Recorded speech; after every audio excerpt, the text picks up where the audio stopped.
சாய்ந்திடுமோ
பாஞ்சலி வல்லநாட்டு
கையில் அந்த தெய்வம் தாயே அண்ணன் கையில் அந்த தெய்வம்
பெரியவர்களே, பெருமதிப்புக்கும் மரியாதைக்குரிய எனது தாய்மார்களே, நண்பர்களே,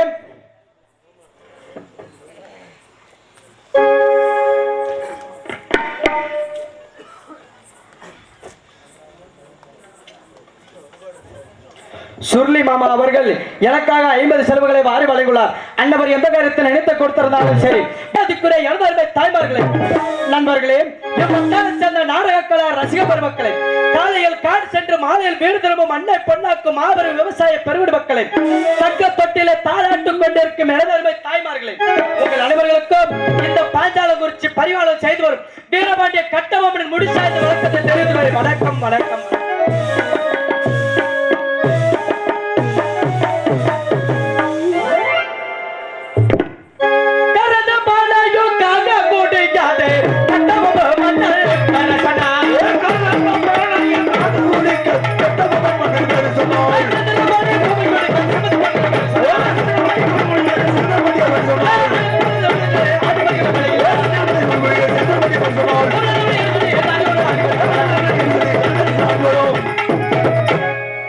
அதாவது தமிழ்நாடுக்கு அந்நிய நாடு அந்நியனுக்கென்று வேற சபதமிட்டு இந்த பாஞ்சாலங்குறிச்சி கோட்டை நாங்கள் சீரோடும் சிறப்போடு நாங்கள் ஆட்சி செய்து வருகின்றோம். எனது தந்தையின் பேரோ கொண்டு பொம்பு, எனது தாயின் பேரோ காடம்மாள், எனது பாட்டன்மார்களோ காலபொம்மை செல்ல பொம்மை கொண்டு பொம்மன் என்று சொல்லப்பட்டவர் எனது பாட்டன்மார்கள் வடக்கே வெகு தூரமாக வாழ்ந்து வந்தார்கள். எங்கே வாழ்ந்து வந்தார்கள் என்றால் பாண்டோம், பப்பர தேசம், கொத்துப்பல்லாரி தேசம், கம்பளியம்பட்டி ஊரிலேயே வாழ்ந்து வந்தார்கள் எனது பாட்டன்மார்கள் தந்தவர்கள்.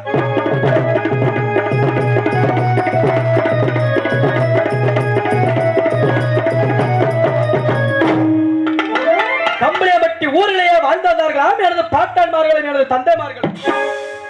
அங்கு அதிக பஞ்சம் ஏற்பட்ட காரணத்தினால் அவர்கள் வடநாடு விட்டு தென்னாடு புறப்பட்டார்களாம். அப்பொழுது எங்கள் குலம் காக்கும் ஜக்காதேவியாகப்பட்டதை தெரிவித்ததா, பாலர்களே, நீங்கள் என்னை தனியாக விட்டு எங்கே செல்கிறேன் என்று கேட்கும் பொழுது வடநாடு விட்டு தென்னாடு செல்கிறோம் என்று தெரிவிக்கும் பொழுது எங்கள் குலம் காக்கும் ஜக்காதேவியாகப்பட்டதை தெரிவித்ததா, பாலர்களே, என்னையும் முன்னோடு அழைத்து செல்ல வேண்டும் என்று தெரிவித்ததா. சரி என்று ஒப்புக்கொண்டு பச்சை மூங்கில் வெட்டி அதை கூடையாக செய்து அந்த கூடைக்கு பெயர் வைத்தார்களாம். எப்படி பெயர் வைத்தார்கள் என்றால் வல்லாரி கூடை என்று பெயர் வைத்து எனது பாட்டை வகை முத்தமால் தலை தூக்கி வைத்து அன்னவர்கள் வடநாடு விட்டு தென்னாடு வந்தார்களாம்.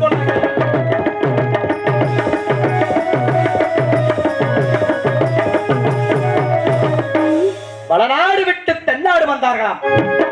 அப்பொழுது அங்கு அதிக பஞ்சம் ஏற்பட்ட காரணத்தினால் எவ்வளியாக வந்தார்கள் என்றால் கூப்பந்தபள்ளம், ஒடுவங்குறிச்சி, செங்கல்பட்டு, கோடி நாயக்கனூர், சங்கரகுடி என்று விடுத்திற்கு வந்தார்களா. அப்பொழுது இங்கே அன்ன ஆதாரம் அறிந்துவிட்டு பிறகு பிரயாணப்படலாம் என்று அந்த இடத்திலே தங்கினார்களாம். அவர்கள் கொண்டு வந்த கட்டு முதலை அறிந்துவிட்டு பிறகு பிரயாணப்படலாம் என்று அந்த இடத்திலே தங்கினார்களாம். களை பாரிவிட்டு கூடைய தூக்கும் பொழுது தூக்க முடியவில்லையாம். காரணம், எங்கள் குலம் காக்கும் ஜக்காதிபதியாகப்பட்டதை தெரிவித்ததாம் கனவிலேயே. பாலர்களே, இந்த இடம் எனக்கு சிறப்பாக இருக்கிறது.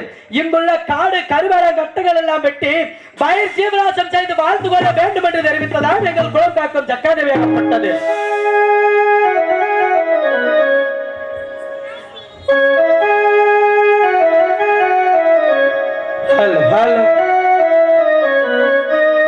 அப்பொழுது இந்த இடத்தில் உள்ள காடு கருவேல கட்டுகள் எல்லாம் வெட்டி பயிர் ஜீவராசம் செய்து கொள்ள வேண்டும் என்று தெரிவித்ததால் எங்கள் குலம் காக்கும் ஜக்காதிபதியாகப்பட்டது. சரி என்று இங்குள்ள காடு கருவேல கட்டைகளை எல்லாம் வெட்டி கொண்டு வந்தார்களாம். அப்பொழுது எட்டயபுரத்தை சேர்ந்த எட்டப்ப அரசனுடைய ஆட்கள் வந்து, நீங்கள் யார், நீங்கள் எந்த இடத்தை சேர்ந்தவர் என்று கேட்டாராம். அதற்கு எனது பாட்டன்மார்கள் தெரிவித்தார்களாம், நாங்கள் கம்பளகுல இடத்தை சேர்ந்தவர்கள், எங்கள் நாடு வடக்கே கொத்துப்பள்ளாரி தேசம் என்று தெரிவித்தார்களாம்.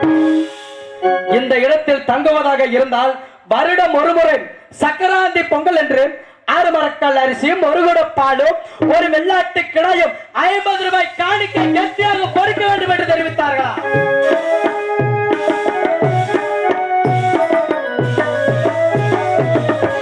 50 ரூபாய் காணிக்கை கெட்டியாக கொடுக்க வேண்டும் என்று தெரிவித்தார்களாம். சரி என்று ஒப்புக்கொண்டு எனது பாட்டன்மார்கள் அனைவரும் இங்குள்ள காடு கருவேல கட்டுகள் எல்லாம் வெட்டி கொண்டு வயிறு ஜீவராசம் செய்து கொண்டு வாழ்ந்து வந்தார்களாம்.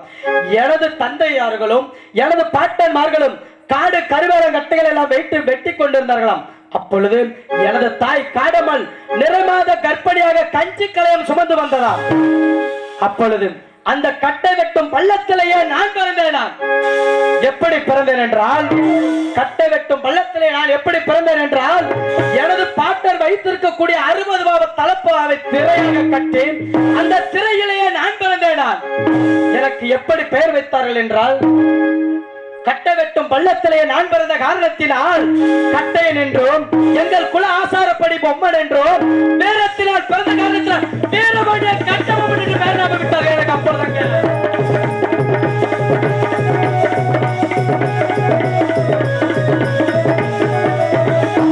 வீரபாண்டிய கட்டபொம்மன் என்று எனக்கு பெயர் நாம விட்டார்கள். அதன் பிறகு அதற்கு முன்பதாகவே துரைசிங்க பாண்டியன் பிறந்தான். தங்கை வேலுநாச்சி பிறந்தது. வெள்ளையம்மாள், பொம்மியம்மாள், வீரமல்லு, காடம்மாள், பாஞ்சாலி, முத்தம்மாள், ஜக்கம்மாள் என்று 7 சகோதரி பெண்கள் பிறந்தார்கள். ஒருவன் பிறந்தான். அவன் எப்படி பிறந்தான் என்றால், 3.25 நாளிகளில் ஆவாரம் பூக்களும் பூக்கவில்லையாம், குறிஞ்சி பூக்கள் எல்லாம் பூக்கவில்லையாம். 3.25 நாளிகளில் ஆவாரம் பூக்களும் பூத்து விட்டதாம், குறிஞ்சி பூக்கள் எல்லாம் மலர்ந்து விட்டதாம். அன்னவருக்கு திக்கு விஜய ஊமத்துல பாண்டியன் என்று பெயர் நாம விட்டார்கள்.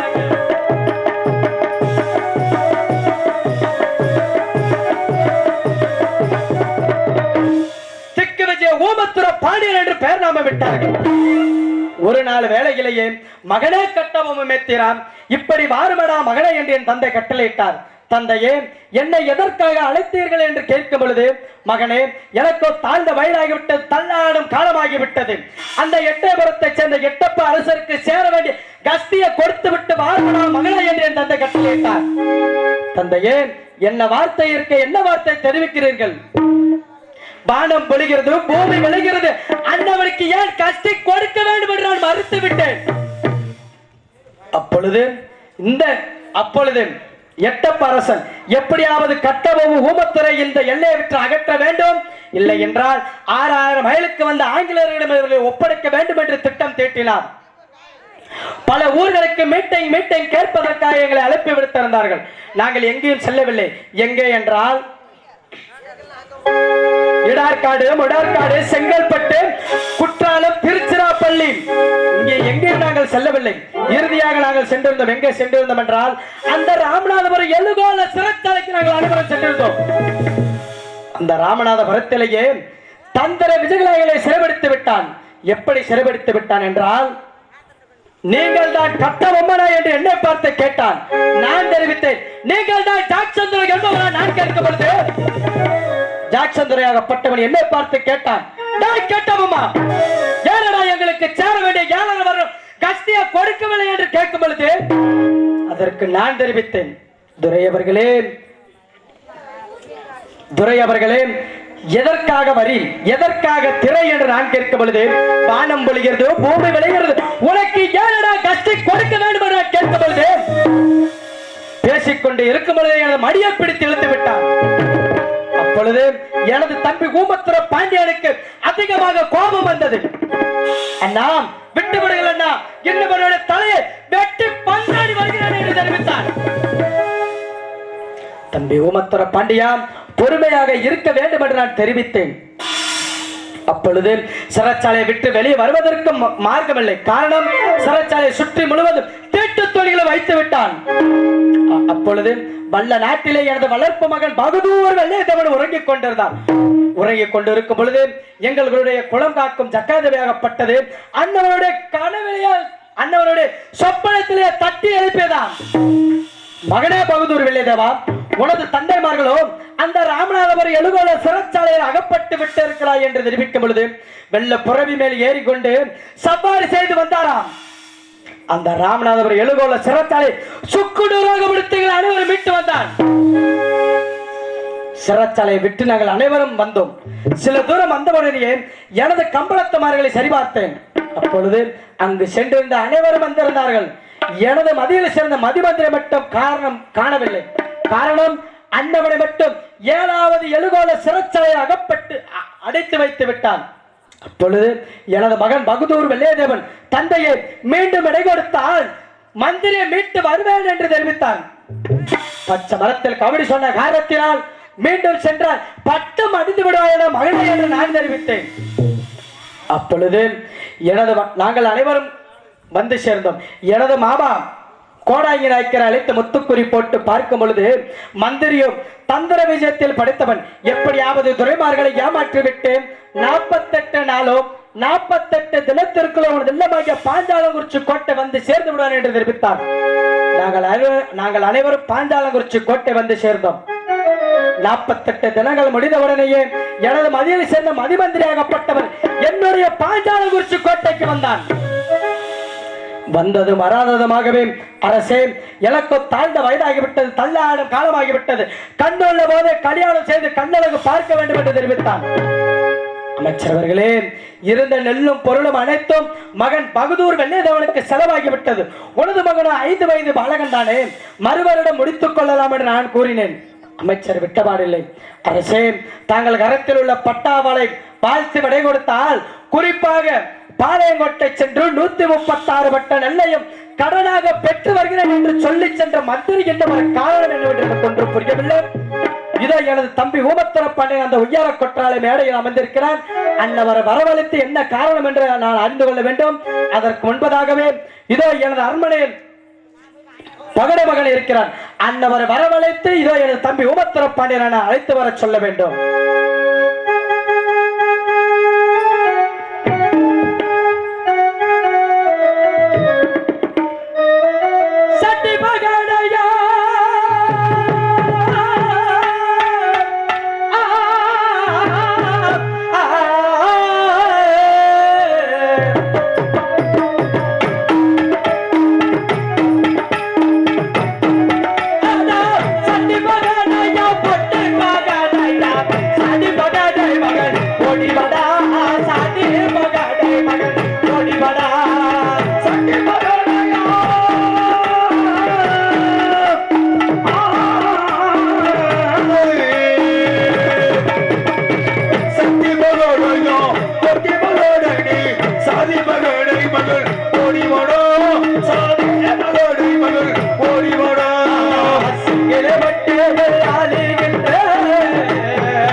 நான் எதிர்பார்க்கிறேன். இதோ எனது சிங்கார, இதோ எனது அலங்கார மேடையில் சற்று நான் அமர்கிறேன்.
என்னப்பா இந்த ஓட்டம் பாஞ்சால போச்சு இங்கேயா இருக்குது? எங்க இருக்கு?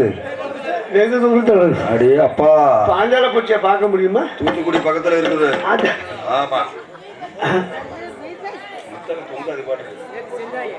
பாஞ்சால பூச்சி இங்கேயா இருக்குது? எவ்வளவு தூரம் வருது பாஞ்சால பூச்சி? இவ்வளவு ஓட்டமா ஒண்ணுமா? சரி சரி, அன்னைக்கு தான் போனாங்க. ஆ, நடந்து போவாங்க, ஆமா. இல்ல சைக்கிள்ல போவாங்க. சைக்கிள். சைக்கிள் ஆ, சைக்கிள்ல போவாங்க. சரி. இன்னைக்கு தான் போன் இருக்குது, செல்லு இருக்குது. ஆமா, இங்க இருந்தே போன் பண்ணிக்கலாம். இங்க இருந்து போனா வந்துருவாங்க. அவ்வளவுதான். அன்னைக்கு நடந்த போன பாஞ்சால பூச்சி இங்கே இருக்குது. அடே அப்பா. நடந்தே போகும். சரி சரி. மகாராஜா என்னமோ ஓடு போட்டு ஓடப்பா. லிகிதம். ஐயா கம்பளத்தாரோட கட்டவும் ஊமத்துறை பாத்திரங்களோட பழகின பேச்சு வருது. அப்படியா? அவங்க ஓலை போட்டுருக்காங்க. ஏய், ஓலை. ஓலை ஓலை. சரி, உங்களுக்கு தமிழ் தெரியாதுங்க. ஓலை போட்டுருக்காங்க. சரி. அதனால மகாராஜா கண்டு அறிந்து தெரிந்து பார்ப்போம். ஆமா ஆமா. போகணும்னா எப்படி போகணும்?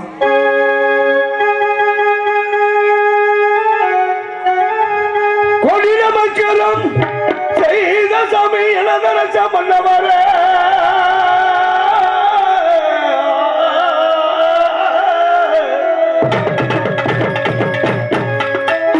கொடி கொடி சங்கதடி கொடி நமஸ்காரம் செய்த சாமி எனதரச மகாராஜா பட்டதரச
மகாராஜா மகாராஜா ஆசியாம் நமது தேவி சக்கமல அருள் பெற்று தாங்கள் பல்லாண்டு பல்லாண்டு காலமாக வாழ்ந்திருப்பீர்கள்.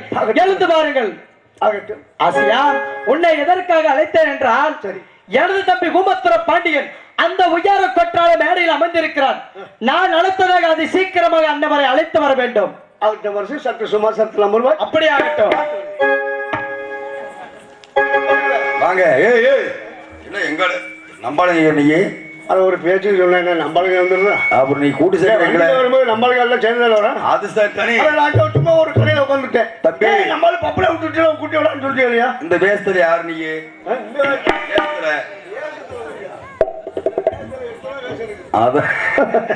இந்த வேஷம் தானே? அதானே கேட்டேன். தனியா இருக்க முடியுமா? நீ போடாத வேஷமா? அந்த பாஞ்சால பூச்சியில கம்மியா வச்சு பாஞ்சால பூச்சியில ஓலை போட்டிருக்காங்க. ஓலை. ஓலை. ஆமா. ஓலை போட்டதுல இப்ப வந்து கட்டவும் என்னமோ தெரியல, சீக்கிரமாக வர சொன்னார். சின்ன மன்னரை சீக்கிரமாக வர சொன்னார். சரி, நானும் ஓட்டமா வந்தேன். ஓட்டமா? சரி, ஓட்ட வந்தேன். சரி. மகாராஜா அறிஞ்சு தெரிஞ்சு என்ன சொன்னாரு? ஊத்துற பண்ணிடுவோம், சீக்கிரம் கூட்டி வர சொன்னார். சரி, சீக்கிரம் கூட்டி வரணும். இழிச்சத்தனமா? அதானே கேட்டேன். அவர் எப்படி இருப்பாரு? அன்னைக்கு நடந்து போகணும். ஆமா. இல்ல சைக்கிள் போகணும். அவளுக்கு வேற ஒண்ணும் இல்ல. ஆமா ஆமா ஆமா. இன்னைக்கு செல்லு இருக்குது. சரி, ஏன் நீ சும்மா இருக்க மாட்டேங்கிறேன்.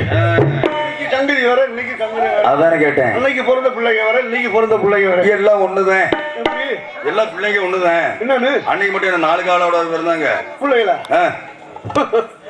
அன்னைக்கு 4 கிலோ 5 கிலோ 3 கிலோ 3.5 கிலோ இருந்துச்சியா கிலோ. இன்னைக்கு 1.5 கிலோ 2.5 கிலோ 2 கிலோ.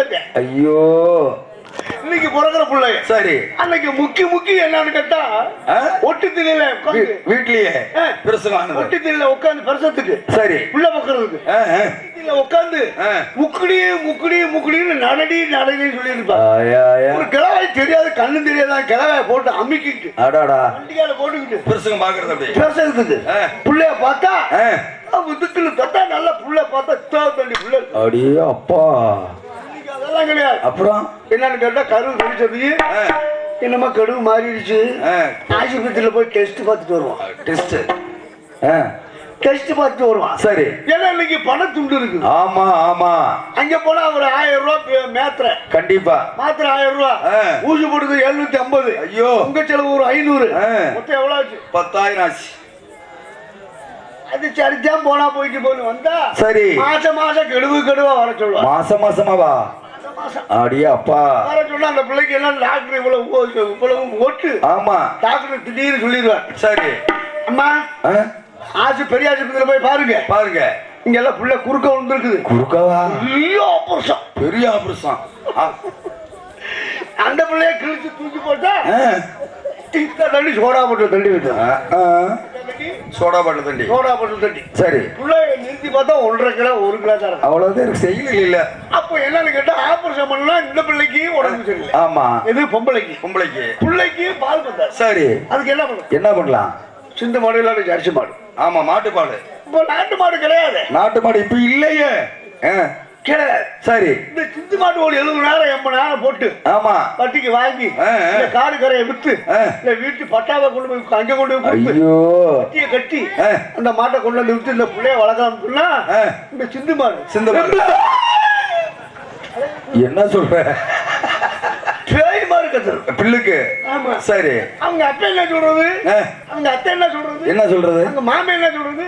இந்த மாட்டு பால் குடிச்ச அந்த பிள்ளை விளங்குமா? எப்படி விளங்க? அரிச்சு மாடு பேரு தொங்கும். ஆமா அது தீனி இவ்வளவு திங்கும். ஐயோ சாணி இவ்வளவு ஓடும். சரி அந்த மாட்டை வாங்கிட்டு சொல்ல அந்த மாட்டை போர்க்கடியில காட்டுல கொண்டு அடியே அப்பா ஒரே ராகமா என்ன சிமெண்ட் பேட்டரியில சண்டு நம்ம. ஆமா ஆமா ஆமா ஆமா இந்த மாட்டை கொண்டு கட்டுறோம். இந்த பாலை குடிச்சுக்கிட்டு சரி இந்த பிள்ளைக்கு சத்தே இல்ல இருக்காது. அந்த சத்து இல்ல இருக்க என்ன எல்கேஜா? ஆமா ஆமா அந்த பிள்ளைய கொண்டு படிக்க வைக்கிறது, பையனை கொண்டு படிக்க வைக்கிறது. ஆமா அந்த பிள்ளைக்கு என்ன மாதிரி சாக்ஸ் நைட்ல போட்டா நைட்டு டீ, பகல போட்டா பகல் டீ, மதியானம் போட்டா காத்தடிச்சா அம்மனை குண்டி. சரி சரி இப்படி படிச்சுட்டு அந்த பிள்ளைய படிக்க வச்சுக்கிட்டு நல்லா ஐடி நல்லா படிக்குது. அடுத்தது கணக்கு போட வேண்டியது. எவனா பெட்டிக்காரனை பார்த்து கூட்டிட்டு போயிடும். அவ்வளவுதான் பெட்டிக்காரனை பார்த்து கூட்டிட்டு போயிடும். இப்போ நம்ம ஆயா சம்பாதிச்சு கூட்டம் பாரு. ஆமா சரி கோவிந்தா அது மாதிரி மகாராஜா கூப்பிட்டு. சரி ஏப்பா தம்பி பேசிக்கிட்டே இருக்கிற? ஆமா ஆட மந்த கறிக்க விட்டுட்டு பாய் போயிட இருக்கா? சரி தம்பி இந்த கறியை பார்க்கணும். சரி என்ன பாஞ்சாலம் கொச்சிக்கு போயிட்டு வரேன். பாஞ்சாலம் குறிச்சி அதான் சொல்றேன் போயிட்டு வரேன். நீங்க எல்லாம் பத்திரமா ஐயோ ஒண்ணு கூட வருதுப்பா. இந்த ஒரு இப்பவே ரங்கசாமி இந்த கத்தி என்ன கத்தி தெரியுமா? என்ன கத்தி? வீரபாண்டிய கட்டபொம்மன்ற கத்தி. ஆனா நீ தவற கத்தின்னு சொல்லலாம், இது சிலுவர கத்தின்னு சொல்லலாம். ஆமா அன்னைக்கு தங்கத்திலே இருக்கு அந்த வீரபாண்டிய கட்டபொம்மனுடைய கத்தி. ஆமா சரி சரி அந்த கத்தியும் அந்த சைஸ் பார்த்து வெட்டி வச்சிருக்கோம். சரி சரி சரி இல்ல அன்னைக்கு என்னன்னு கேட்டா அன்னைக்கு பிறக்கும் போது பிள்ளைங்க பிறந்தா குழந்தைக்கு கொட்டாச்சியில இந்த பிள்ளை பிறக்கலாம் நீ தண்ணி எண்ணெய் வந்திருப்பியா? அதெல்லாம் மந்திரம் போட்டுக்கிட்டு தான் இருக்கிறோம். ஆமா ஆமா புண்ணுக்கெல்லாம் போடுறது இல்ல. வேற எதுவும் போடுவேன் வேற மந்திரம் ஏத்துவிடுவியா? ஆமா ஆமா ஏத்துவேன். நீ அப்புறம் வந்து பாரு. எப்போ அப்புறம் தான் நாய்க்கு தெரியல. சரி சரி அப்புறத்தே நான் இருக்கேன்னு தெரிஞ்சது. சரி. ஏத்துறது இறக்குது. ஏத்துறது இறக்கு நம்மளுக்கு வானாமடா புளிச்சி. ஐயோ. வானாமடா மசுடு. ஆமா. போனா கேஸ்ல போட்டு மாட்டி. கண்டிப்பா. அம்புல வந்துடும். நமக்கு தேவையா? அக்கிற விட்டுட்டாங்க. சரி. அது மாதிரி என்னன்னு கேட்டா அன்னைக்கு இந்த செப்பனை எடுத்து சங்கில ஊத்தும். சங்கில ஊத்த மாட்டாங்களா? செப்புல. சங்கில ஊத்துனா? சங்கில ஊத்துனா அது சுத்தப்படாது. அன்னைக்கெல்லாம் சங்கு கிடையாது. அப்பதான் வீரக்காரமா இருக்கும். ஓ வீரமா? சரி சரி. வீரக்காரமா இருந்தா அந்த புள்ளைய பார்த்தா அன்னைக்கு பிறக்கிற புள்ள பேர. ஐயோ. அப்படி நாய்க்கமார்களோ இல்ல வேற பேருக்கு பார்த்து ஐயா இங்க ஊர்ல இருக்க கூட பேத்தி பேர தூக்கி வச்சுக்கிட்டு யார் சொந்த குழந்தையா? சொந்த குழந்தையா? அப்படி குழந்தை? ஐயா அதானே கேட்டேன். இதோட மிளகா புஞ்சு மாதிரி இருக்குது. அது என்ன அந்த பையன்? சரி சரி. ஏண்டா அப்பாயா கட்டிக்கிறேன், அத்தையை சேர்த்துக்க, அக்கால வச்சுக்க ரெண்டு பல்ல காட்டி. சரி சரி சரி. இன்னைக்கு அப்போ அன்னைக்கு இன்னைக்கு அதெல்லாம் இல்ல. டச் செல் இருக்குது. ஆமா. போன் போடுறோம், ஒன்னா போடுறோம், 4 நாளைக்கு 5 நாளைக்கு கூட்டிட்டு அப்படியே போயிடும். சரி நம்ம